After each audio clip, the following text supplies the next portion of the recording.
Hello दोस्तों, नमस्कार। आज हम आप लोगों को एक ऐसे गांव के सम्मानित व्यक्ति से हम आप सभी लोगों को रूबरू कराएंगे जो पुराने बहुजन समाज पार्टी में कार्यरत रहे। महाराष्ट्र से लेके उत्तर प्रदेश तक इन्होंने राजनीति में भाग लिया और वर्तमान समय में महुआरी सेक्टर अध्यक्ष हैं। और जो है कि इनको समाज ने बहुत महत्वपूर्ण पद दिए हैं। स्वामी शिवनारायण पंत जी के ये महंत भी हैं और न्याय पंचायत बउआपार के उप सभापति भी हैं। चलिए हम इनसे बातचीत करते हैं कि यह जो है कि मान्यवर साहब कांसीराम साहब जी से ये इनकी मुलाकात हुई, तो देखिए उनके मुख द्वारा हम लोग सुनते हैं कि कैसे कैसे क्या हुआ है। जी नेताजी, आप बताइए कि आपको मान्यवर कांसीराम साहब जी से कहाँ पे मुलाकात हुई और क्या क्या कैसे कैसे आप लोगों का रात बीता उस दिन। हम जो है सन 88 में यहाँ से बम्बई गया। 1988। हाँ, 1988 में बम्बई गया। इसके बाद हम लोअर परेल मिल में थे, नौकरी पर लग गए। तो इस बीच मुझे समाज से बड़ा प्रेम था, बड़ा स्नेह था। समाज के प्रति हम घूमता था, समय देते थे। जी जी। इसके बाद मुझे एक मातंग समाज के जो विधानसभा के अध्यक्ष माननीय श्री पोपट राव अड़ांगले जी से हमारी मुलाकात हुई। जी। उनके साथ रह करके मैंने 3 साल भांडुप विधानसभा का जनरल सेक्रेटरी रहा। हम्म। फिर इसके बाद जिले में उपाध्यक्ष भी रहा। फिर इसके बाद हमारी मिली जो 2001 में बंद हो गई।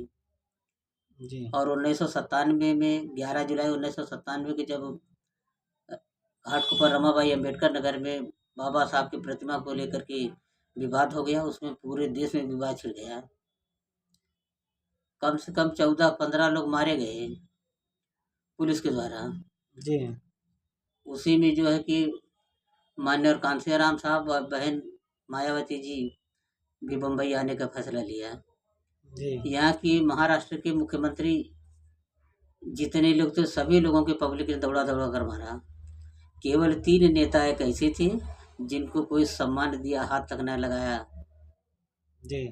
बहन जी थी और साहब जी थे, मान्यवर कांसीराम साहब। कांसीराम साहब जी और अन्ना हजारे साहब। जी। इन 3 व्यक्तियों को कोई हाथ तक न लगा, बड़े सम्मान पूर्वक आए और देख कर चले गए।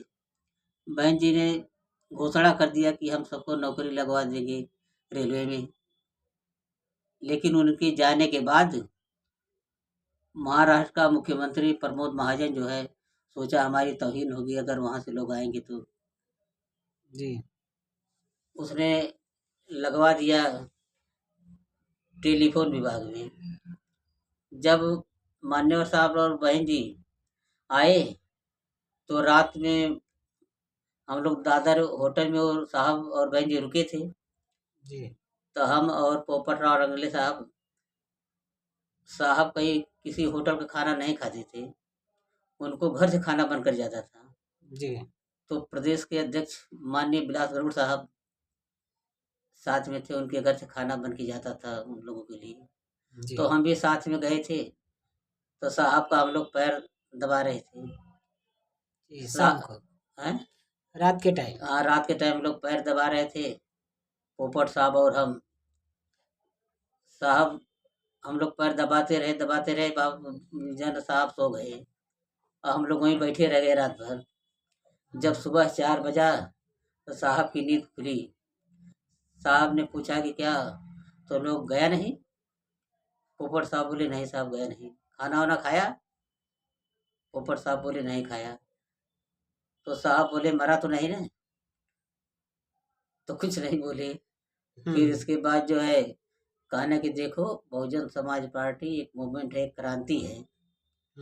इसमें बिना खाए, बिना पिए, बिना पानी पिए, बिना चलना पड़ता है। समाज को जगाना पड़ता है। आज जितना तुम कष्ट करोगे अगर हमारा समाज जागेगा उतना ही फायदा समाज को होगा। जय भीम जय भारत। तो ये बहुत सौभाग्य की बात है कि आप जो कि मान्यवर साहब से मुलाकात हुई आपसे। चलिए, जानकारी के लिए बहुत बहुत धन्यवाद सर। और आप बहुत सम्मानित व्यक्ति हैं। आपको समाज ने बहुत अच्छे अच्छे पद दिए। बहुत बहुत धन्यवाद सर। फिर आपसे मुलाकात करेंगे हम। जय भीम।